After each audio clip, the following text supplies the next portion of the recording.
Happy Friday, everyone. Welcome back to Andy's Room. I'm here today with Sheriff Woody, and I'm going to show you how to build the Slingshot Challenge. This challenge is based on the Disney Infinity 1.0 toy box adventure called Castles and Slingshots. There are collectibles hiding behind the castle blocks. You need to find them and shoot them all as quickly as you can. Now, to save a little bit of time, I've already placed most of the creativity toys that we're going to need. So let me show you what I've got. So we have a challenge maker, and this is where I've chosen to place that. We also have a timer, a collectible tracker, and over here I've got a randomizer, 5 logic gates,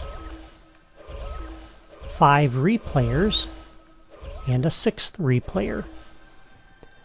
And I've also moved the level starter that I put down last time and brought it out here just to make it a little easier to work with.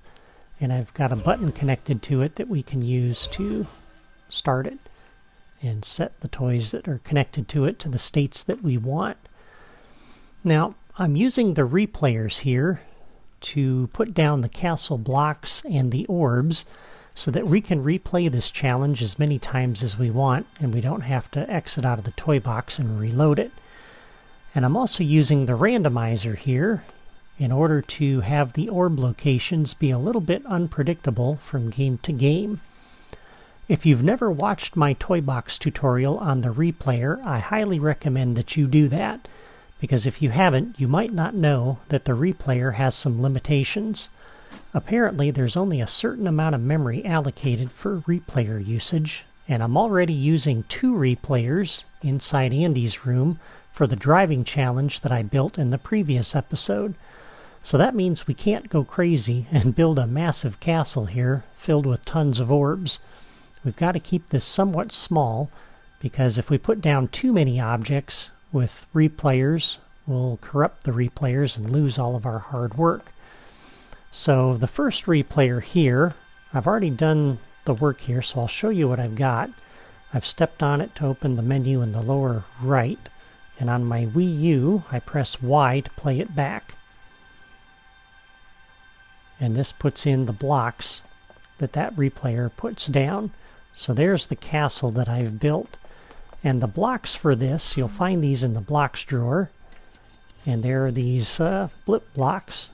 These are blocks that you can actually destroy with projectiles and break them and so on. So you can see which blocks I've used here and how I've oriented these. And so it should be pretty easy to recreate this based on what I'm showing you here. And if you don't get it exact, that's fine. If you want to build something a little different than what I have, that's fine too. But I figured I didn't need to show you how to put down everything with all these replayers. I've done that in previous episodes, most notably the last one. So if I show you the end result, you can look at that last episode and see how to use the replayer to put the stuff down. Now I'm going to leave that one on, so the castle's up. And on this first replayer here, these are the 5 replayers I'm using to put down orbs. So the first one, I'll press Y to play it back. And if we come around behind it, you can see where I'm hiding the orbs. So I've got several of them that I'm hiding. And each replayer here puts down several orbs in different locations. So if we come over here to this first one and I clear it, and we play back the second one, and then we come around behind, you can see these are in a different location. So you can kind of be creative and put these in different places. But I'll show you where I've put mine. So let me step on this and clear it. And you want to be very careful to only clear once or you'll corrupt that replayer. Step on the third one, press Y to play back. And now if we come around here, there's an orb. There's one hiding up behind that tower. There's one over here hiding behind that red half dome. So I just want to move them around, hide them. If you don't like my locations, that's fine. Clear that. Playback number 4. And you'll notice I'm only putting down 3 orbs with each replayer. I'm not putting down a lot of orbs. There's one up there. There's one over behind that tower. Because again, I can't put down a lot of orbs without corrupting these replayers, so I'm trying to be as minimal as I can. And I did some experimenting, and I can't put down too many more objects than this without corrupting the replayers. So I'm really at the limit of the replayers here. So there they are for this final one. Alright, so now you know where all the blocks are and all the orbs are. Let's go ahead and clear this replayer. That takes out all the orbs. And just so you can see, before I clear the castle blocks, where I've positioned these, you can kind of see how they're lined up with the planter over here and how they're spaced to fit in that area. So that's what I've built. And we'll step on the castle replayer and clear that.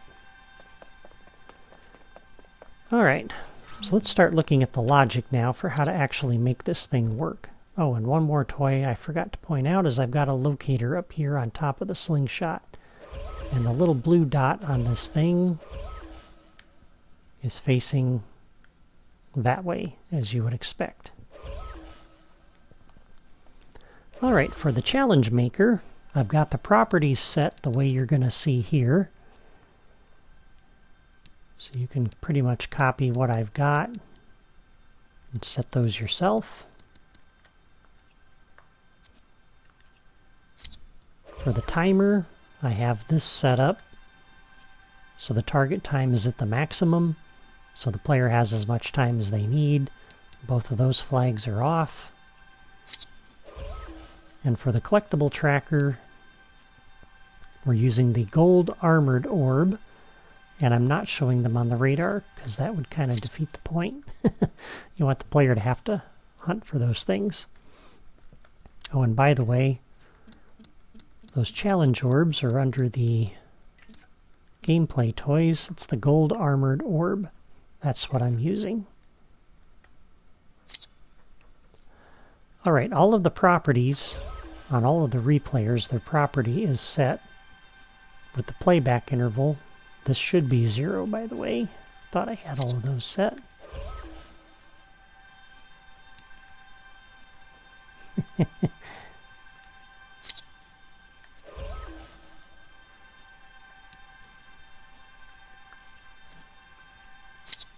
Not sure why those are set to 1. If I run into a problem, I'll set them back. But that's basically saying 1 second between each orb when it's replaying it, and we don't really want that. This one's set correctly. Okay. Alright, so there we go. So let's begin hooking all of this up. So on the challenge maker, we're going to do, first of all, a new locator connection. And this is a single player challenge, because only one player can use the slingshot at a time. We're going to connect up, that's going to be player 1's start location. For the timer, we're going to do a new logic connection. On invites accepted, we're going to come over to the timer, and we're going to show the timer display. Turn it on so the player can see how much time is elapsing. New logic connection on started. That one's going to come over to the timer and start the timer. New logic connection on the challenge maker. When the game is ended, we want to come hide the timer because we're done with that. And then a new logic connection When the results are closed at the end, we'll come over to our timer and we will reset. All right. And then there's one more thing. We want to link the time results and fetch those from the timer at the end so we can display the final result to the user. Okay. For the collectible tracker, on the challenge maker, we'll do a new logic connection. On invites accepted, we want to come over to the collectible tracker and reset it. And that's the only connection we need to make there. And then the collectible tracker will keep track of the orbs as we destroy them. And on the collectible tracker, we'll do a new logic connection. When the final collectible is collected, we're going to come back to the challenge maker and complete the game. And also, on the collectible tracker, we'll do a new logic connection. When the final collectible is collected, we want to come to our timer and pause it. And that will lock in the time for the player. All right, and that takes care of that. Now, the other thing we need to do is when the game starts, we need to put the castle out there and we need to pick some collectibles. So, on the challenge maker, we'll do a new logic connection. On invites accepted, we're going to come over to the replayer for the castle. And we're going to do a playback. That will put the castle out there. And likewise on the challenge maker, a new logic connection. When the game is ended, we want to come over and clear this replayer. And that'll take the castle back out, whatever pieces are left of it, from the player playing with it and destroying it. Excuse me. On the challenge maker, the other thing we want to do is put in the orbs. So we'll do a new logic connection. And we're going to do this on started, because I don't want multiple replayers running at the same time. So we'll come over to our randomizer, and we're going to do action. And the randomizer is going to pick one of those replayers and play it back. So on the randomizer, we'll do a new logic connection. On random trigger 1, we'll come over to the first replayer and play that back. On the randomizer, new logic connection on random trigger 2, we'll pick the second one and play that back. On the randomizer, new logic connection on random trigger 3, connect that up to the third one, play that back. So the randomizer is only going to broadcast one of these signals. New logic connection on random trigger 4. We'll go to the fourth one and play that back. And you guessed it, on the randomizer, on random trigger 5, we'll go to the last one and play that back. Alright, so the randomizer will pick one of those and play it back. Now when the game is over, we need to clear the corresponding replayer. And here's where things get tricky. I can't just blindly clear all of these, because if you clear a replayer that has not been played back, you'll corrupt it and wreck the game. So you only want to clear the replayer that you've played back. And so that's why we have these logic gates. All right.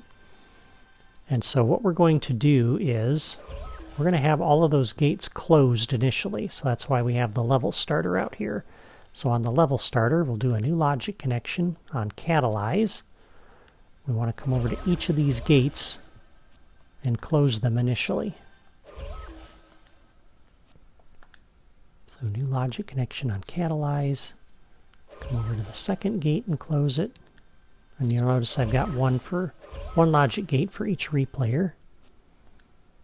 New logic connection on catalyze. Close the third gate. New logic connection on catalyze. Close the fourth gate. And new logic connection on the level starter on catalyze. Close the last gate. Okay. And then we can come out here, and I've already hooked this button up to the level starter.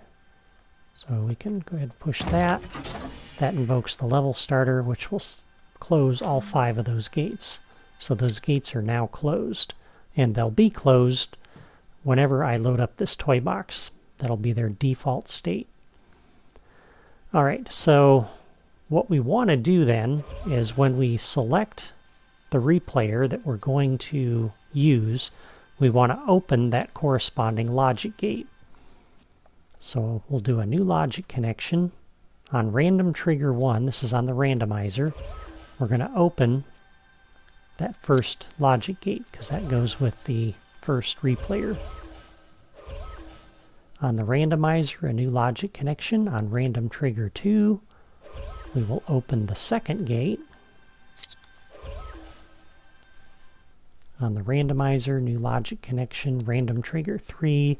We'll open up the third logic gate. New logic connection, random trigger 4 opens the fourth logic gate. And random trigger 5 opens the fifth logic gate. So when the game is started on the challenge maker, that's going to invoke the randomizer. And the randomizer is going to pick one of these replayers to play back. My wife is sneezing. I don't know if you can hear her upstairs, but anyway, when the randomizer is invoked, it's going to select 1 through 5, one of those numbers. And when it does that, it will invoke that random trigger signal, which will play back that replayer and open its corresponding logic gate. All right. And then because the challenge maker doesn't know, or the game doesn't know which replayer we've played back, it has to invoke all of them. And so we know when the game is done, when the last orb is collected. So we come over to our, let's see, how did I do this? Oh, yeah, it was on the challenge maker, sorry. So on the challenge maker, we're going to do a new logic connection on game ended, okay? But again, the challenge maker doesn't know which replayer that the randomizer picked. So it has to invoke all of these gates. So we're going to come over to the first gate and we're going to input. And we got to do this for each gate. So on the challenge maker, new logic connection when the game is ended. Come over to the second one and try to input into that one as well. And it's going to try to input into each logic gate, but of course only the gate that's open will allow the signal to run through. The others are going to block it because they're closed.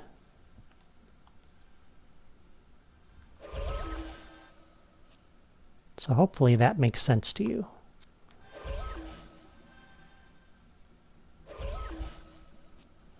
New logic connection on game ended. Input into gate number 4.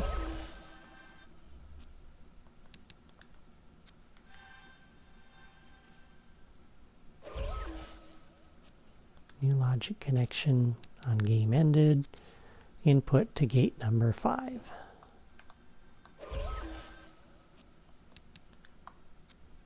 All right, let me just double check this one.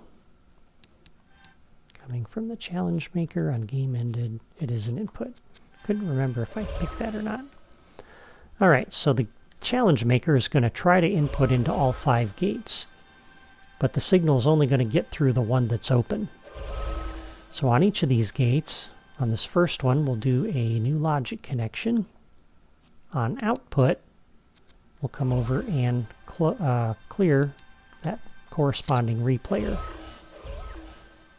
And on the second logic gate, a new logic connection on output, we'll try to clear the, or we will clear the second replayer. New logic connection on the third gate on output, we'll clear the third replayer.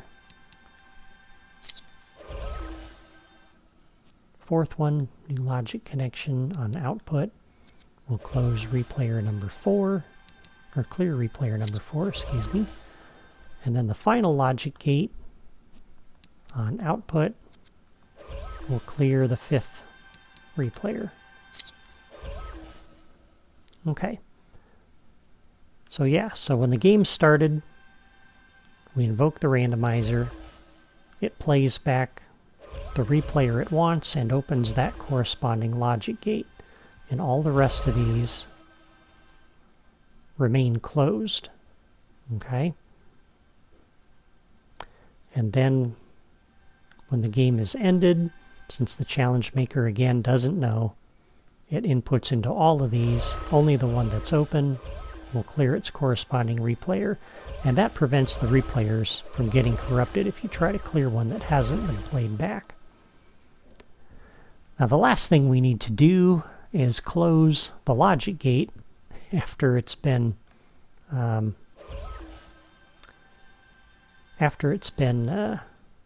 opened.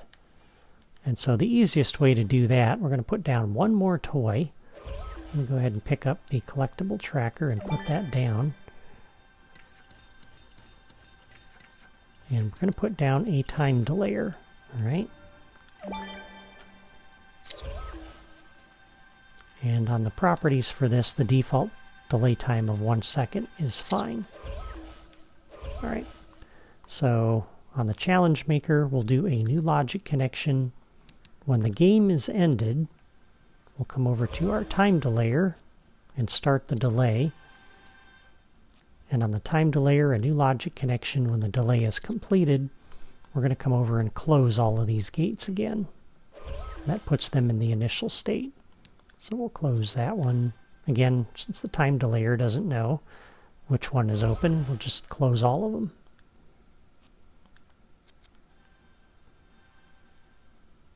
That'll ensure that they're all closed.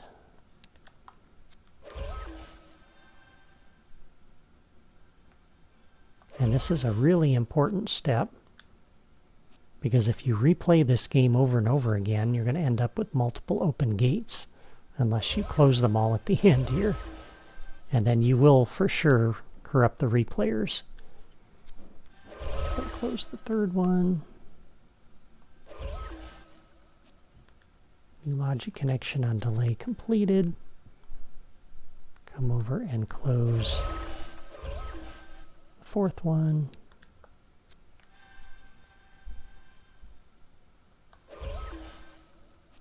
New logic connection, delay completed. Come over and close the last one. And that will put things back in their initial state that they were in when we first started. So that is everything. And now we can go ahead and play it.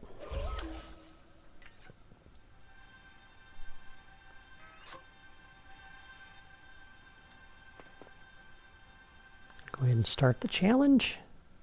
Here's Woody on the slingshot. There's the castle. All right, we're going to use the slingshot, and we'll start, whoops.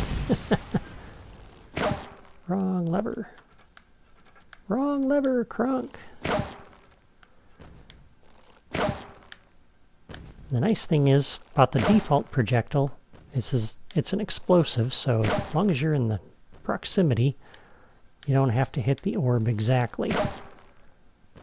But you can switch your projectile, like I showed you in the playthrough video, and that will make it a little bit more interesting. And by the way, you probably want to put the, there it is, put those toys down below before you start playing this. Oh, yeah! Because if you accidentally hit one of those replayers, I'm not sure what will happen. But that's it for my Slingshot challenge. As always, you can find logic diagrams on my blog to help you connect the Creativitoys that I used today. The link is in the video description. Next time I'm going to build the main quest, which will finish up this toy box. You won't want to miss that, so be sure to subscribe to my channel before you go. That's all for me today. Have a great weekend.